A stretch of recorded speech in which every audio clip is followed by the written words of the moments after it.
নদ নদীর পানি বেড়ে সুনামগঞ্জ ও লালমনিরহাটে বন্যা পরিস্থিতির অবনতি হয়েছে। পাহাড়ি ঢলে নদ নদীর পানি বেড়ে রাস্তাঘাট ও লোকালয়ে ঢুকে পড়েছে। শেষ ২৪ ঘন্টায় সুনামগঞ্জে বৃষ্টিপাত কম হলেও উজান থেকে নেমে আসা পাহাড়ি ঢলে নদ নদীর পানি অস্বাভাবিকভাবে বৃদ্ধি পেয়েছে। এতে ৬ উপজেলার সড়ক ও বাড়িঘরে পানি ঢুকে পড়েছে। এদিকে সকাল থেকে সুরমা নদীর পানি বিপদসীমার নিচে থাকলেও বেলা বাড়ার সাথে সাথে ১৬ ঘর পয়েন্ট দিয়ে বিপদসীমার ১৩ সেন্টিমিটার উপর দিয়ে প্রবাহিত হচ্ছে। এদিকে লালমনিরহাটে তিস্তা নদীর পানি বিপদসীমার উপর দিয়ে প্রবাহিত হচ্ছে। পানি বৃদ্ধির ফলে দেশের বৃহত্তম সেচ প্রকল্প তিস্তা ব্যারেজের ৪৪টি জলকপাটের সবকটি খুলে রাখা হয়েছে।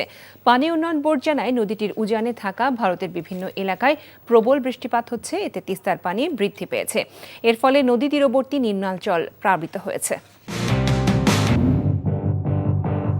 আপু, আপনিও মাঠে বসে মেসিদের দেখার সুযোগ ছাড়ে কেউ?